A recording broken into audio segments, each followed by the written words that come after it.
Hello everyone, this is Divya and welcome to my channel dialectical girl.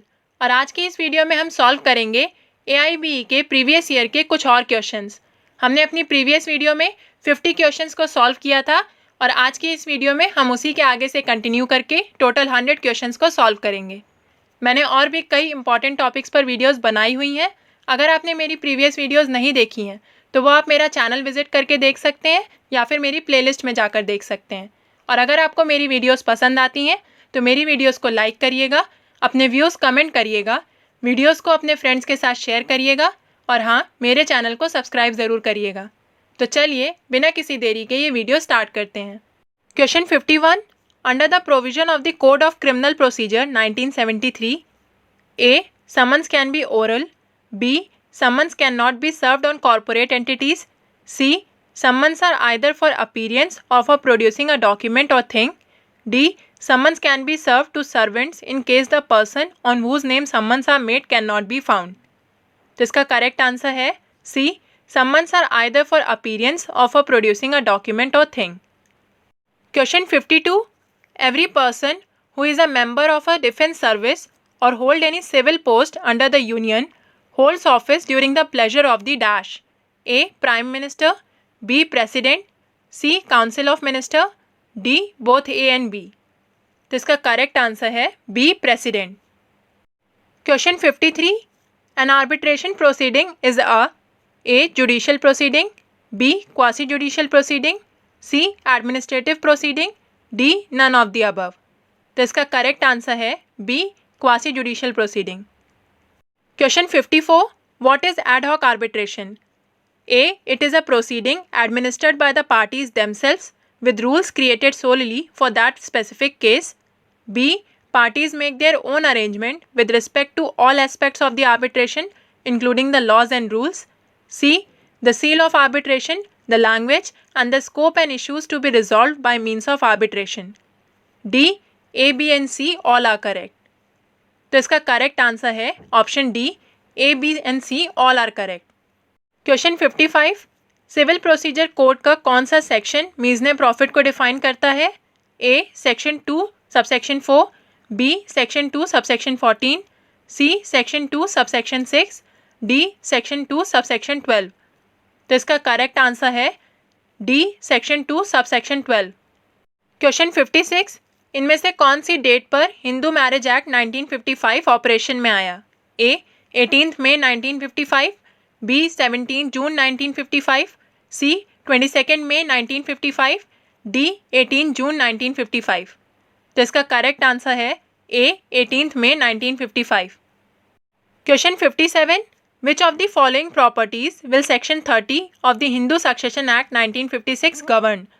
इनमें से कौन सी properties Hindu succession act 1956 के section 30 के अंदर गवर्न की जाती हैं?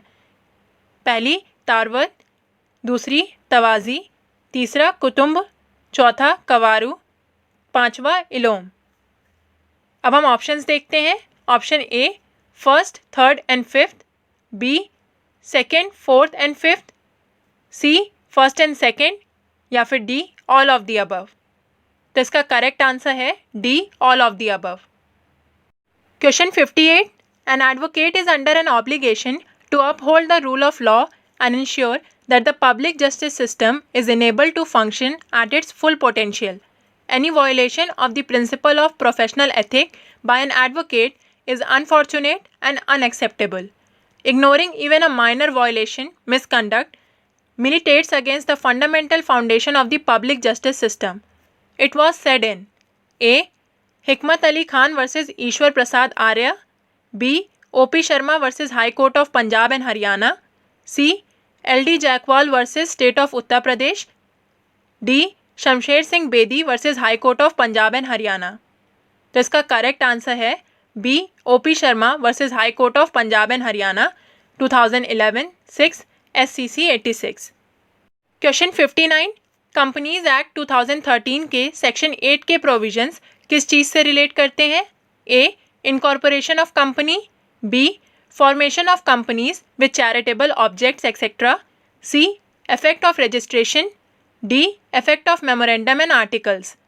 तो इसका करेक्ट आंसर है B. Formation of companies with charitable objects. Question 60. The verification of the registered office shall be furnished to the registrar within a period of incorporation. A. 30 days, B. 60 days, C. 90 days या D. 120 days. तो इसका correct answer है A. 30 days. Question 61. Cyber law deals with A. all activities concerning the internet, B. IPR, C. e-commerce या फिर D. all of the above. तो इसका correct answer है D. all of the above. Question 62. According to Section 2 of Motor Vehicles Act 1988, the term motor cab means any motor vehicle constructed or adapted to carry not more than A. 5 passengers or including the driver, B. 6 passengers or including the driver, C. 5 passengers or excluding the driver, D. 6 passengers or excluding the driver. तो इसका correct answer है D. 6 passengers or excluding the driver. Question 63. The National Commission of Consumer Protection is composed of A. 7 members, B. 5 members, C. 8 members, D. 6 members. तो इसका correct answer है B. 5 members. The consumer protection act 1986 का section 20 national commission से deal करता है and it consist of the president and 4 members. यानी कि total 5 members होते हैं जिनमें से एक प्रेसिडेंट होता है एंड बाकी 4 members. और जो प्रेसिडेंट होता है इस कमीशन का, it has to be a person who is or has been a जज of the supreme court. Question 64. Which of the following statement or statements is or are false for the purpose of the Hindu marriage act 1955? First, it is assumed that a person who is not Muslim, Santhal, Christian, Jew or Parsi by religion is Hindu. Second, a person who belongs to Lingayat subsect is assumed to be Hindu. Third, a person who converted to another religion needs to follow local ritual or custom for converting back to Hinduism. तो अब इसमें से कौन से statements false हैं? A. First only, B. First and second, C. Third only, D. First and third. तो इसका correct answer है C. Third only. यानी कि जो थर्ड स्टेटमेंट है सिर्फ वो फॉल्स है, बाकी first and second statement true हैं. Question 65. Provision for settlement of dispute outside court has been provided under section dash of civil procedure code. A. Section 91, B. Section 89, C. Section 51, D. Section 151. तो इसका correct answer है B. Section 89. Question 66. The Indian Evidence Act came into force on A. 6th October 1860, B. 1st March 1974, C. 15th March 1872, D. 1st September 1872. तो इसका correct answer है D. 1st September 1872. Question 67.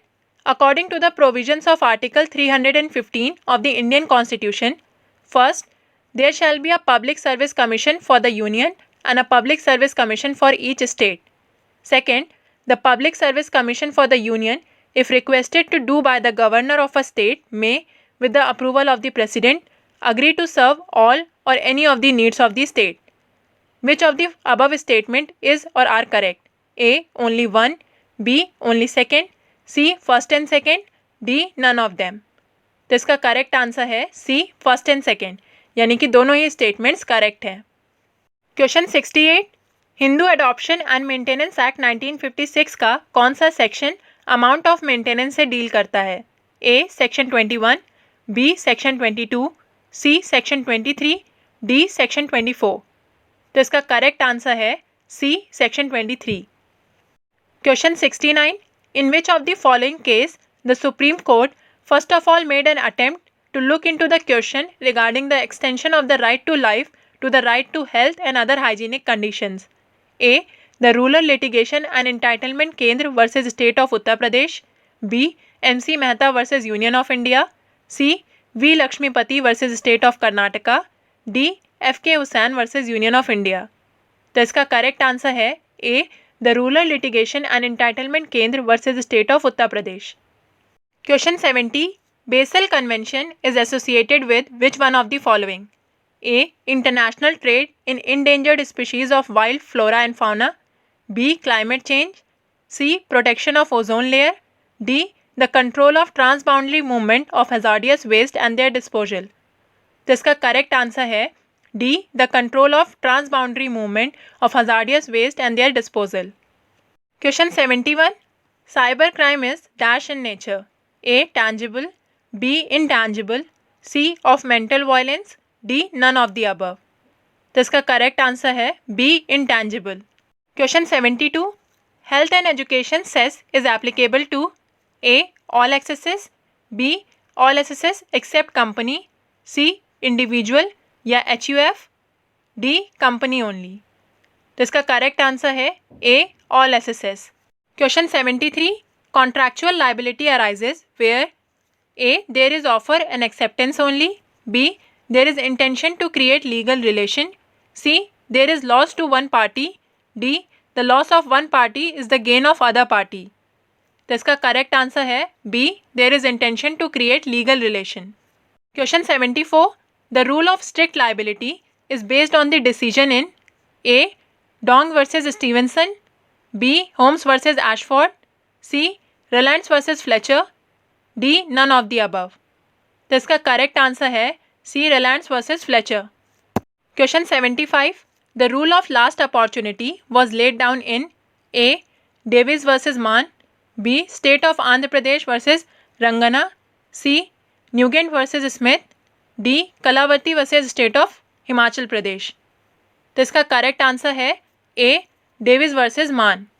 Question 76, in which of the following cases was it held that the rights conferred under Section 25 of the Hindu Adoption and Maintenance Act 1956 supersedes any contract to the contrary, the fact that the date of decree makes no difference?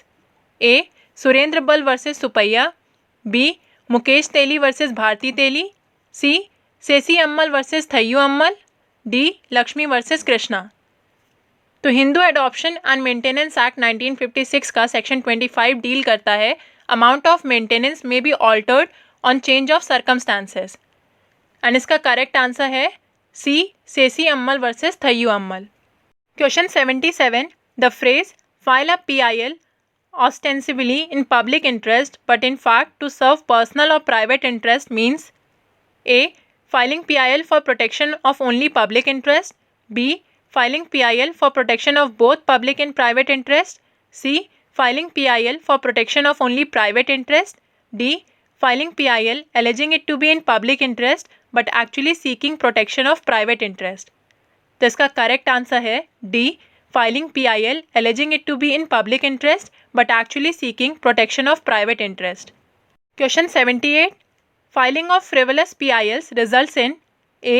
Increasing backlog of cases, B. Wastage of resources, C. Lesser availability of time for hearing other genuine cases, D. All of the above।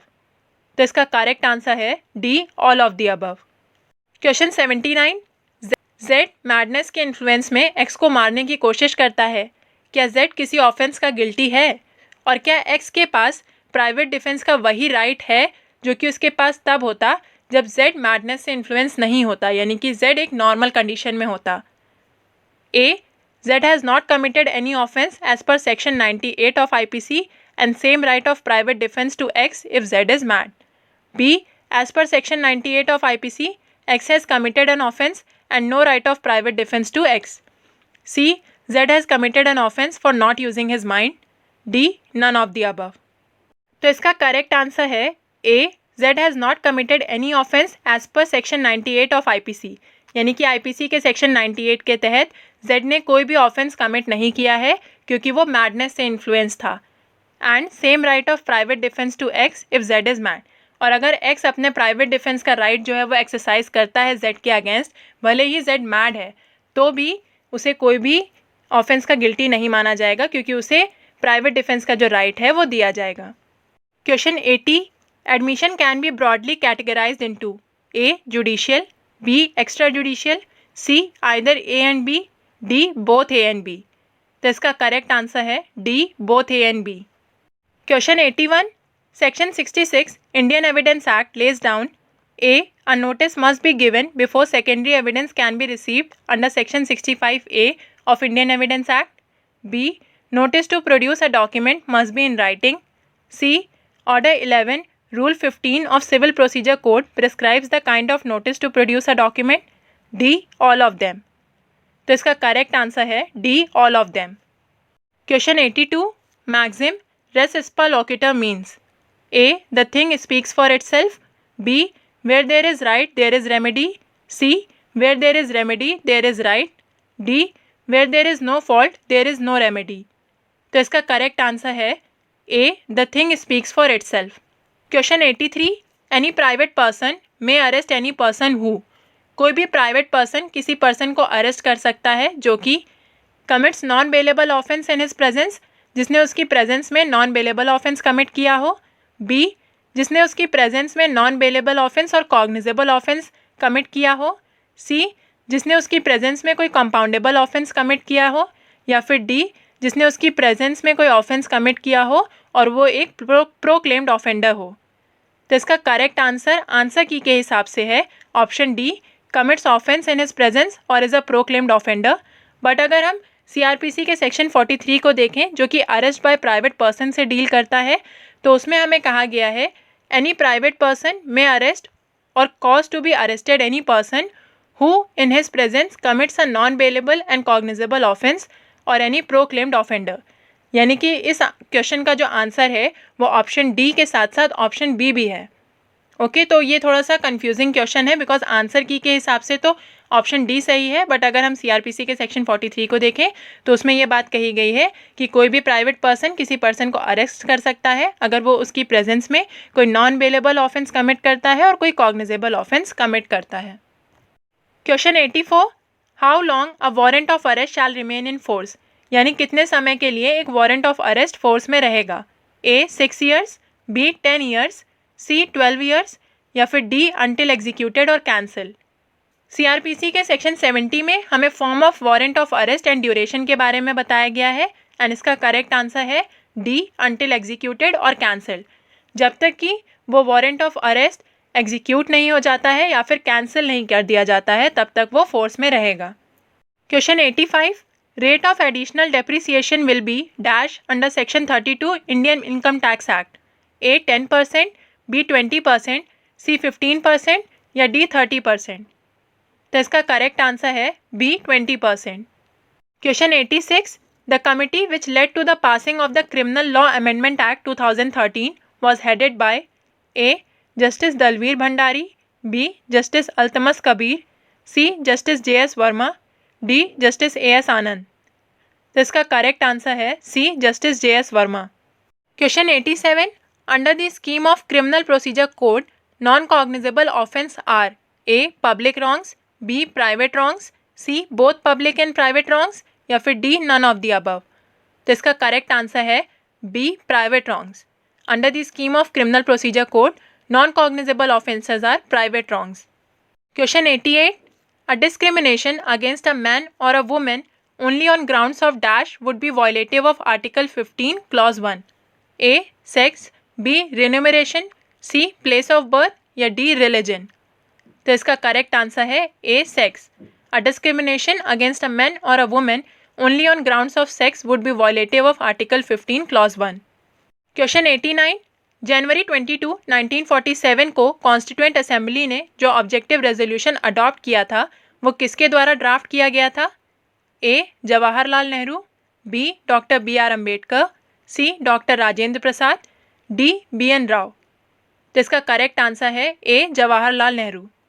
On December 13, 1946, Jawaharlal Nehru moved the historic objective resolution in the assembly. It laid down the fundamentals and philosophy of constitutional structure.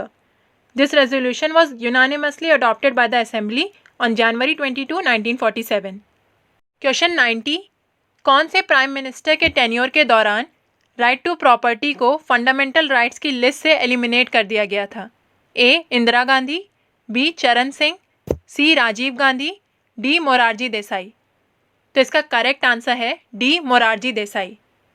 Right to property ceased to be a fundamental right with the 44th Constitutional Amendment Act in 1978. Morarji Desai was the PM of India at that time.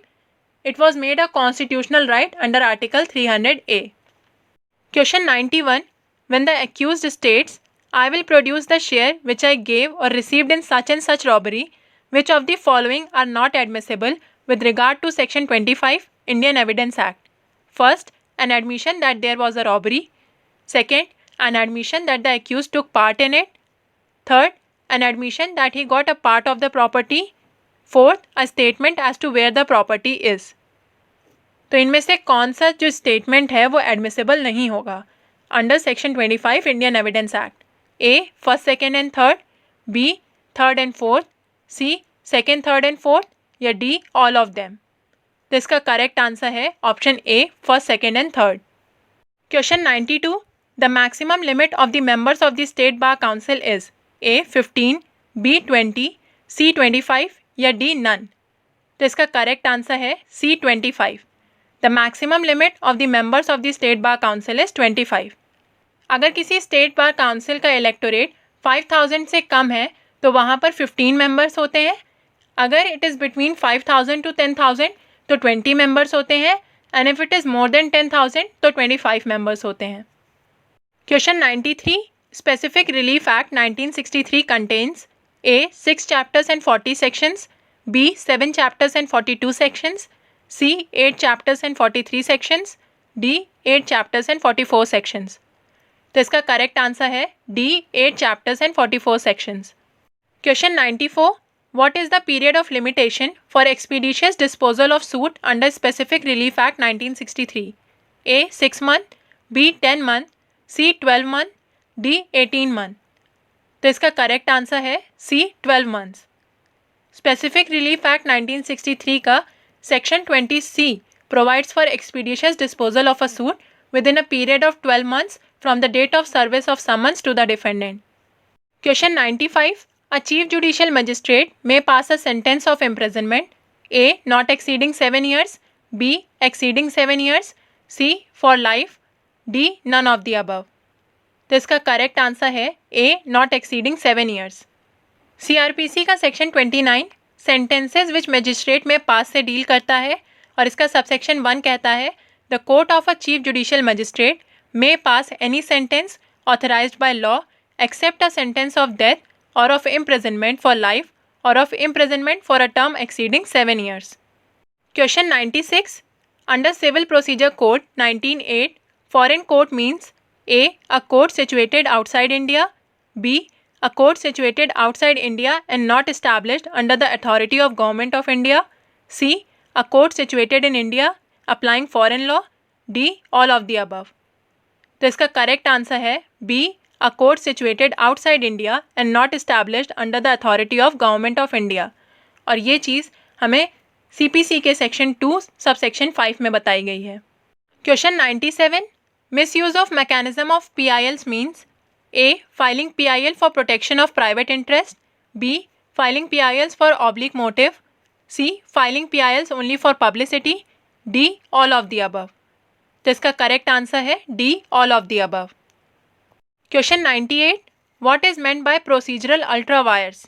A it is the non-observance of the procedural norms by the rule making authority, B it may make the rule ultra vires due to non-observance of rule making authority and hence become void, C it means the lacuna in the procedure of law, D A and B?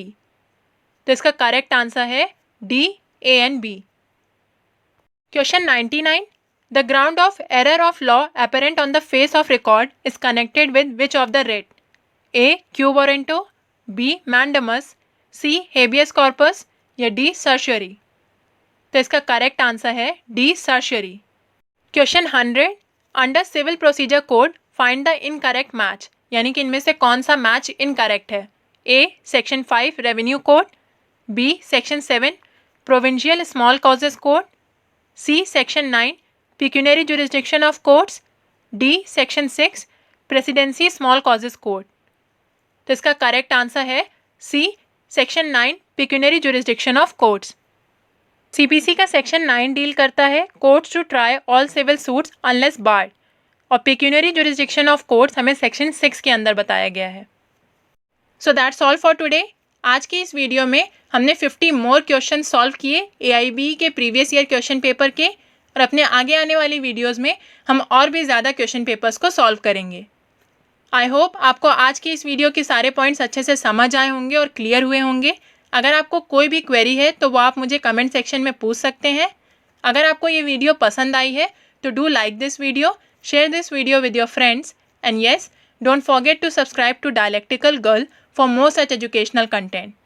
Thank you for watching.